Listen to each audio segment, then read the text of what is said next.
Hi, and welcome to the next webinar in 12D's training webinar series.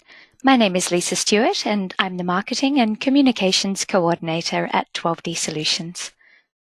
12D's training webinars showcase common industry challenges, taking a close look at industry best practices and how these can be implemented using 12D products. The aim of these webinars is to upskill 12D users and broaden their understanding of the capabilities of 12D products. We run these webinars regularly and record them for posting through our website and on YouTube. The previous webinars from this training series, as well as the webinars from our Industry Solutions series, are all available on our YouTube channel if you missed those. During this live presentation, you'll be able to type your questions along the way. We'll put some instructions on the screen. We'll answer as many as possible of those throughout the webinar, and at the end I'll read out some of your questions to the presenter for his insights if there's time. Today's webinar will be presented by Graham Wirth, who is Product Sales and Marketing Manager for 12D Field, with responsibility for management, development and channel creation of 12D Field services and products. Graham has 40 years of experience in the civil construction industry and a wealth of knowledge of 12D Model and other software packages. He's been with 12D Solutions for 12 years now, and we know he knows what he's talking about. Today's presentation, BIM Data Management to Field Setout, explores the difficulties surveyors can experience when setting out design solid models. Initially, designs using BIM or solid modelling were restricted to building structures. This format is now becoming the norm across most structural infrastructure designs. Surveyors' traditional use of line and point positioning technologies needed new methods to manage set-out of solid design models. Over to you, Graham. Thanks, Lisa. Good afternoon, everyone, and welcome to this. It's one of my always interesting live presentations, so we'll see how we go with this. And as Lisa just said, with the challenges, the solid modelling is just a bunch of triangles. What 12D and our programmers and macro writers have been working on is ways to actually manage that solid modelling into the simple, dare I say it, traditional methods that surveyors use, because with a total station or a GPS unit, surveyors set out points and lines. It's and obviously we level to triangulations these days, but still it's basically points and lines. So what I'm going to do is just duck into this and we'll go live, which is always interesting, and see how we go. So I've got here just a 12D model project, and I've got some things prepared. I don't like using smoke and mirrors. I do have some basic lines and designs on, and I've also gone ahead and created some other stuff as well. But what we're going to do first up is we'll actually bring in an IFC format. So this is our IFC reader panel. It opens up and it's pretty well set for what most people want as you open the panel. So I'm going to bring in a bridge design here that was donated by one of our clients. And I'm just going to put a prefix on it here called demo and put a space in there, and we'll read that file in. And as you can see, it's reading that data in, and it takes just a moment to do it. It shouldn't take too long, hopefully. And we're going to actually have a look at what we get presented by this design team for the surveyors to actually set out. This job was actually provided to a construction company to set out. So we have 3 models here that we can see here. It's come into 3 layers, which is an issue with IFCs at the moment with the categories that are available. As we move forward with the development of IFC files, that will come more in tune with the requirements of civil BIM. At the moment, it is very much in a building line of information. So we'll look at the main one here, the building element proxy. And when we have a look at that, you can see in there, in this view on the right-hand side here, it's actually brought in barriers, guardrail, headstocks, and many other different pieces of information. It's got the wearing course, it's obvious you've got the slabs under there. The beams themselves, and I'll just turn that one off again and remove it. And we'll add in just the beams. So the beams have come in one layer. So these are all Super Ts. And obviously thrown in here is also the expansion joint for the bridge deck itself. So there's quite a mixture that comes in the different layers with IFC management. So what I'm going to do now is I'll just remove that one again.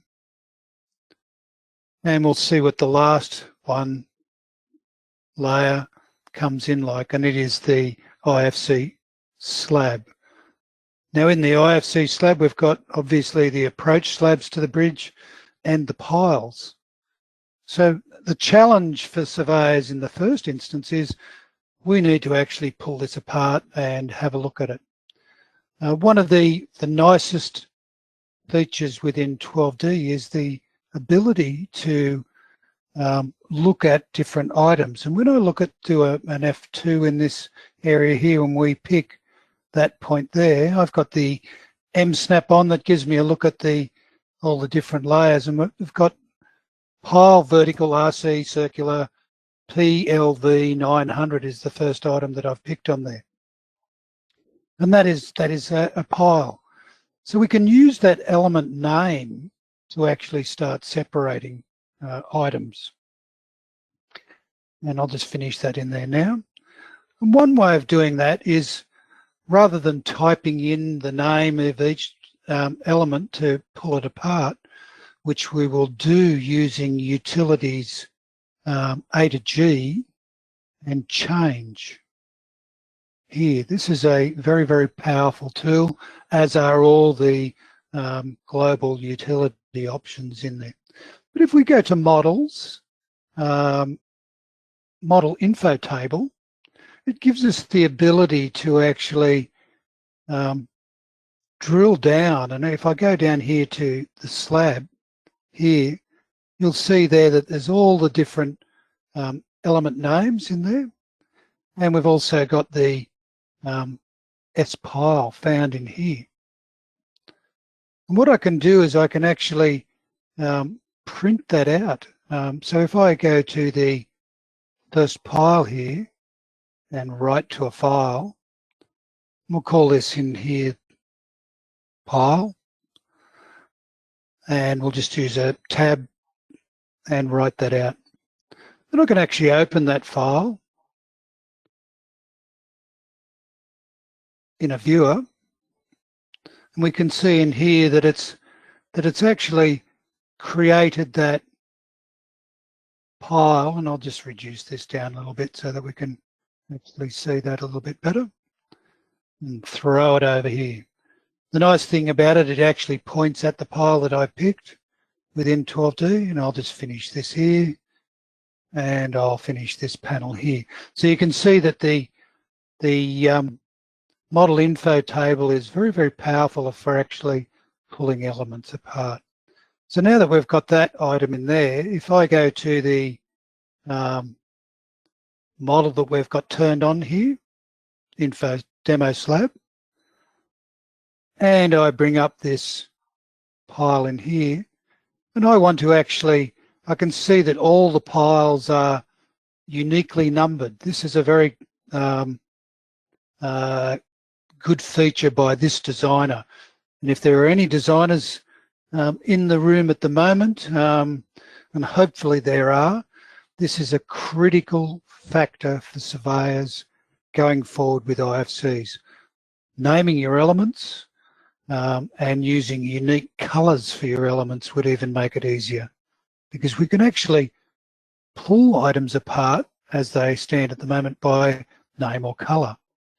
So what we're going to do here is I'm just going to go to a model here, and choose that demo slab, which we've got turned on in that view, so I can actually see in my perspective view where that is.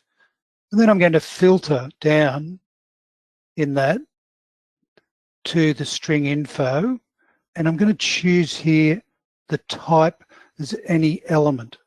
Select that. Then I can bring up this here, and I want to copy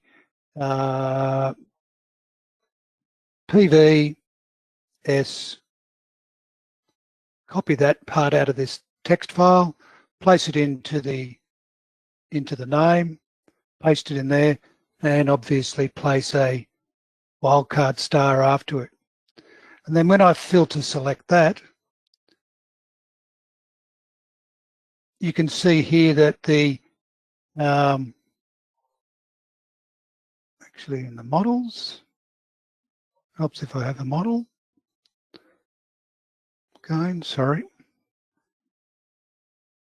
and string info and filter select again. And there's 16 elements in that one model. And you can see the nice thing about the utilities global change is it's highlighted those elements in the perspective view so we can clearly see what we want. And I'm going to copy to a model that will be called demo piles. And I will backspace there, and I will change that in there. And as you can see, that is now copied that to that model. So that's one element that I've done there. We could do also the bring up this panel in here with the model info that was in that layer slab, and we could use the floor, we could take out all the other difference, but I'm just going to do this one today, but I think you've got the general idea of where we're going. So what I'll do is I'll just close that file for the moment, and we'll finish this file here, this panel, sorry. And now if I remove that slab and I go to demo piles, you can see there now I have the demo piles. So that's pulled those apart. Makes it reasonably simple to actually pull everything out of that. And what we want to do now is go to our BIM tools, and there's a very nice macro that's been created here called get strings from unnamed Trimesh edges, because when we look at those piles in a plan view, and if I turn those demos on just quickly here in the demo piles in the plan view, they're just the usual mass of triangulated data. It's not even circular, it's actually a series of little straights. So I'll just turn that off again, and I'll fit that view. So what we want to do is actually create those strings. So if I go now to that BIM, Trimesh, get strings from unnamed edges, and we go to the model demo piles that we just created here, and we can see from this panel that you can actually use 3D lengths to restrict what you wish, and also grades. What is done by default is ignore the verticals, and that's very important here in the pile set out, because we don't want the sides of these tri-measures. We only want the actual top and the bottom of them. And it says use the color. I'm going to turn that off, and I'm just going to make the string color here nice bright green, and we will create this as a model, and I'll just do the copy and paste and call it str for strings. And I'll clean the model beforehand just in case we want to come back and change it. And I can create those. And so that when we actually move in here to this view and turn on that strings, we can see the pile demo strings are now at the top and the bottom. Hopefully you can see that reasonably clearly. And I'll just finish that panel. The other point here is we're not interested in surveyors. We want to actually just mark the position of the top of the pile. I've checked prior to this, and obviously the surveyor's got to do quite a few checks, that these are vertical piles. And so we're going to actually filter those down again. And we can actually do an F2, have a look at the top of the pile and see that that Z value there is 24, and the bottom of the pile, the Z value is around the 9. So I'm going to actually filter again, utilities, global and filter. I'm going to do a Z filter just to remove these separate the top and bottom strings. So to do that, using the strings that we've just created here, the green circles for these areas, I'm going to put in a Z filter here of the minimum of 23 and a maximum of 25, just so that I can pick up all of the tops because they are at different levels. And again, I'm going to copy this and paste this in here. And I'm going to paste it also in here. And I'm going to call this one now top. And I'm going to call this one space bottom. And I'll filter those piles. So that now when we actually turn off these strings, and we can now turn on the top piles, and I'll just finish that. And we've got the top, so that we now just have the top piles. So what I want to do is actually bring these over into the plan view here. So I'll add these onto here and just bring those top piles in. And as you can see, I've got the Z values on. We're going to zoom into, say, one in the middle here. And we can see by this view here that it is just a series of strings. So we want to actually create a circle out of those so that we can model those up as and create them as full circles. So I can go to strings, create circles, and I'm going to use a 3 points on a circle option here. I'm going to give this a name of pile 3, and I have done this before just prior to the exercise, so I've got the panel filled out with the piles center, and I can actually also delete that.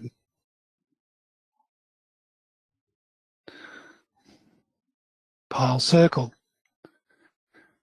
You can see here I've got up in the CAD bar up the top here, the centers, because I want to also create the centers for these. I'm going to make these white, and the Z value, I'm going to actually snap the Z value, and I'm going to clear that box in there. I'm going to create here also an interval of, say, 0.2, just in case we want to have a look at those. And I'm going to create a circle now. So we've got the first point. Actually, I'll just turn off the M snap there.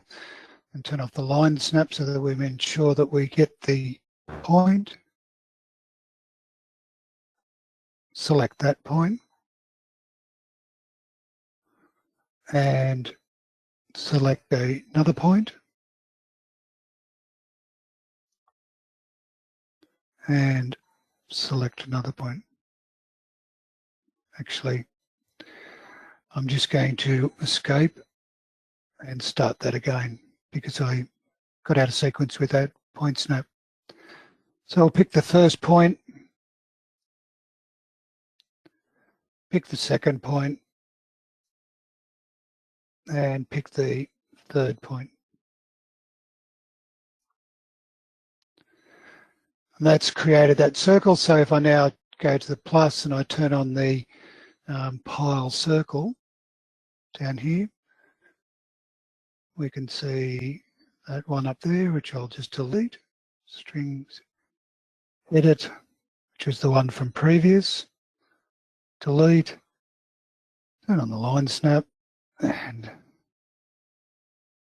delete that one. Yep.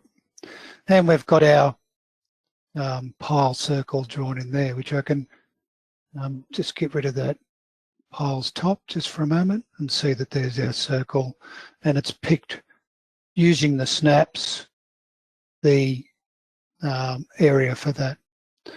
So I'm going to make the centers of these piles, so I just create pile center in the snaps in the CAD bar, white, and I'm going to add in the Z value there of at a point, that point, and so that we get the same Z value. It's interesting that this is actually coming up at 4 decimal places, but it's displaying at 3. So to keep things nice, we use the options here within the point snap for the levels. And then we can go to CAD, create a point, and then right mouse, go to Snaps CAD and circle, point and center. And we can pick that string, and there's our center point. So that's a process to actually get your center points for the, obviously for setting out the piles. You just repeat that for each of the piles. We're looking at other options within 12D to improve this into the future. And we can see now that I've got 3 completed in there. So if I want to actually set this out, and I'll just fit this to the view in here. I want to set this one pile out. I can zoom into here. I can go to the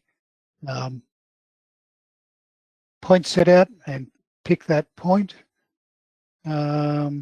Set out, point set out, and I can set that point out using point set out, and so forth.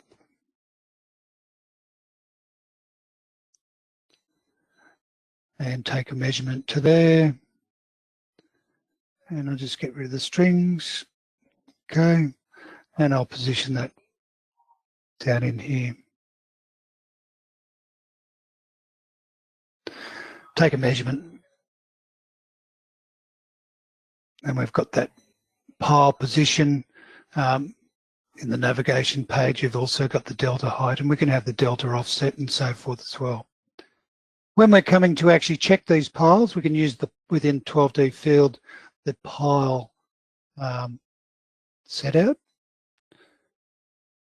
And if we go down to the piles here, and I can use the control string, for instance, here as the pile center, here. Actually, control string is the pile center.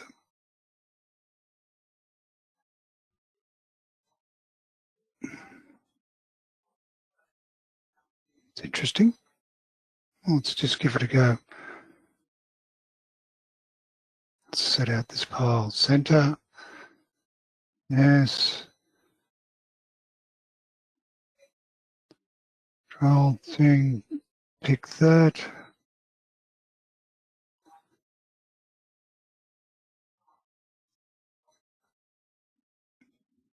Alt string type, please convert.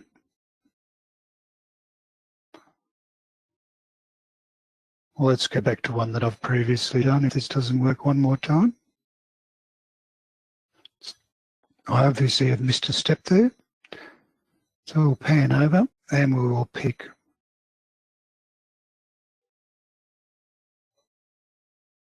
this point here.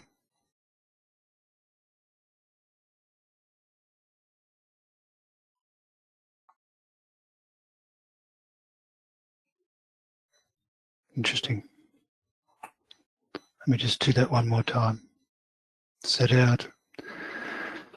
Pile set out. Center and manually aim. Control string is pile center. Should have clicked it twice.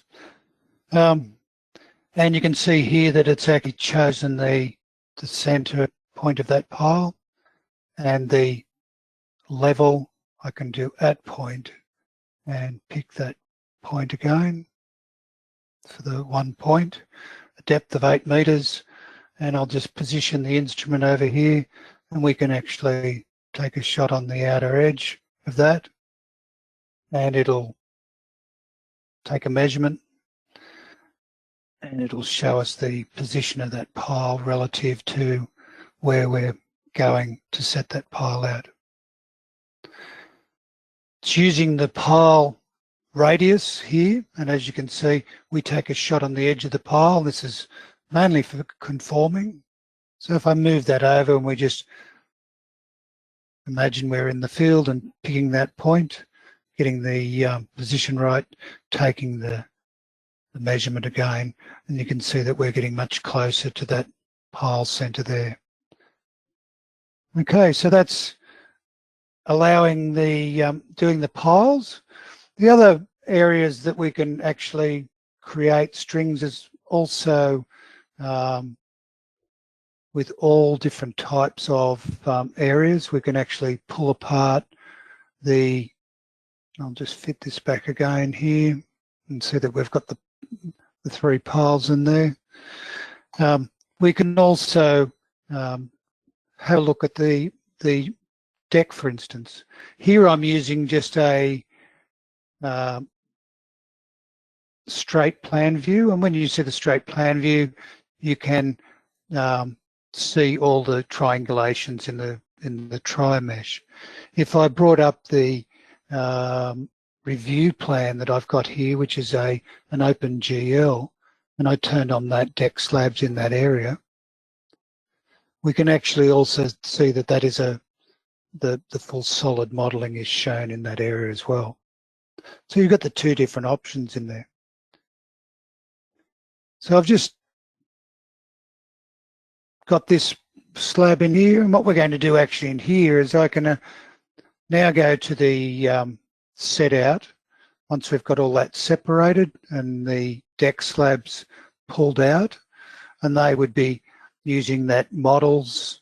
Obviously, I'll just quickly run back and refresh that in your minds. The model info table, and we've got the building proxy, and we can see in here there's the bridge deck, these 2 items in here.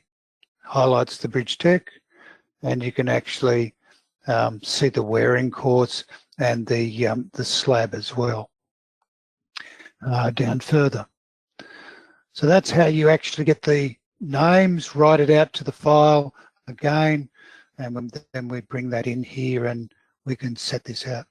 So what we can do here is actually set out a triangulation, but at this stage I've cleared the tin to be set out. And I'll just clear this again here using right mouse on that button, and we can actually pick the tri-mesh now to set out. and we're going to set out that bridge deck, and it gives all the details, and I'm going to go 2D as well. I'll just position the instrument in here, and you can see in here that when I take a measurement to that point, and I'll just minimize this down a little bit, and we'll put the deck onto the perspective view as well, so that we can see that. Deck slab, and I'll fit that into the view here. So that when we take a measurement to the deck slab there, we also get the position, and we also get the triangle shown where we are on the perspective view. And it gives us our chainage along, because I'm using a center line along the edge of this bridge deck here, and our depth to that slab from our position. So that's another way of actually looking at and setting out from BIM data and Trimeshes. So next I'm actually going to have a look at some other items. So we'll just go in here, and I've got here an abutment, so we can actually have a look at the headstocks, and I'll get rid of the slabs. Take slabs off, and we've got the headstocks in here. And prior to this, I've used the BIM, Trimesh, and get edge strings, and I'll just run this through to show you again here. We can actually turn all of these off on here to actually have a look at this option here, and we'll turn on the headstocks as well in this area here, abutment headstocks. And as you can see, you've got your abutment headstocks there. They're all just been separated as a solid model, and we're going to call up here the abutment headstocks again. We're going to ignore the verticals because we only want the top edges. Again, I'll use a string color thereof. This time I'll use yellow, and we can swipe that, copy, and paste that into there. And put after the end of it, STR. So there's a lot of different things you can do to manage this, as I said before with the others. And we'll create that strings. So that when we actually turn on those headstock strings now, we've got all the headstock string options in there. The strings have been created. I'll just turn that off so it's clear to see. Turn off the original headstocks. And when we look at that, we've got all our headstocks. So that's brought in everything. Be wary when you're actually pulling apart and creating strings. It also creates filleted strings if they're in there. What I'm going to do in here is I've actually got one that I've pulled apart previously, which is, just fit that, and we'll zoom into here. Now I've got the Z values on, and I'm just going to turn those off here. And I'm going to also turn off the headstocks, so that we're left with just and you can see our pile sitting nice under there. It's very great to actually do visualization checks for the matching of components within a bridge as well. And in this case, using 12D fill, we can actually set out a segment. And in this case here, I've setting out, I've got 0, I've picked the strings, and I'm using the control string as, and I will pick it again, pick the string.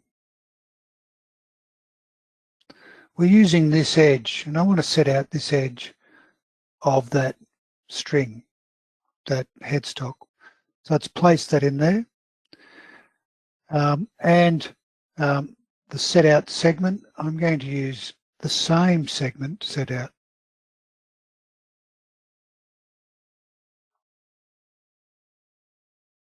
Now we can see the full numbers. And again, for those who are designers in the room this afternoon, please, when you're creating models and solid modeling in the future, be very conscientious of your naming of your elements within your model. So we're going to set out, and I'll just position the instrument again in here, and I'll just put it into this area here, somewhere in there. And I want to set out, say, chainage 3, enter, and 0 offset. And we can take a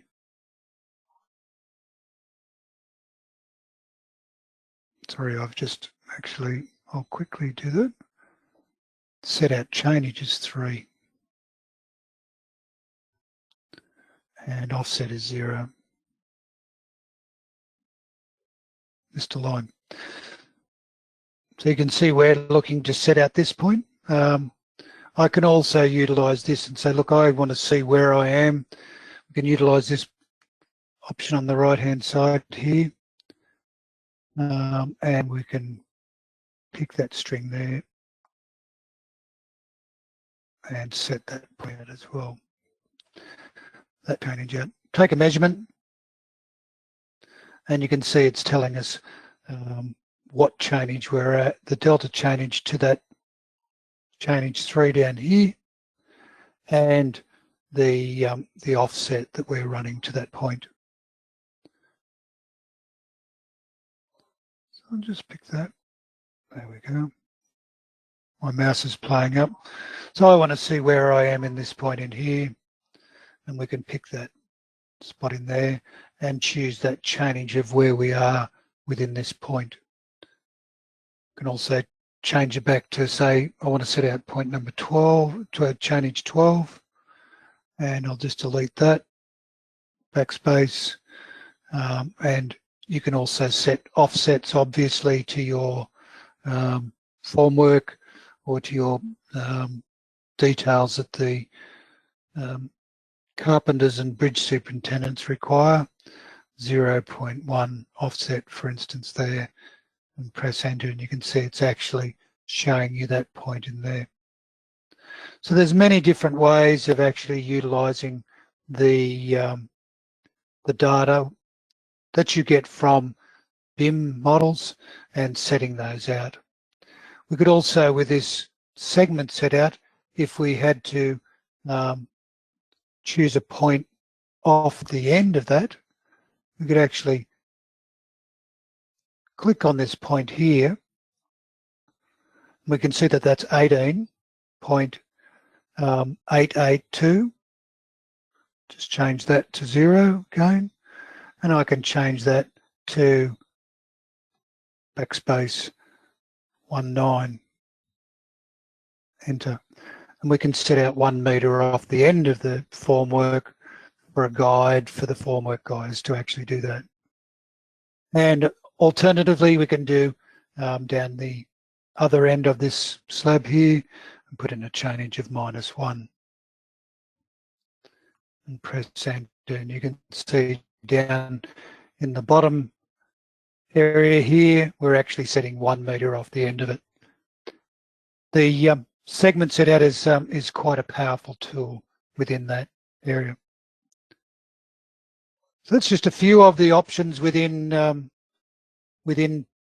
12D field and within 12D model to actually set out points and strings. It doesn't take long utilizing those utilities change and using also the file, the model info table, to actually pull apart these beams. For instance, here, you can see here we've got the beams are just the girders, and I can actually pull apart any one of those, and I can also write them out, as I said before, to a CSV file called beams, tab, comma, or whatever, and write that out. And then we can open that up and utilize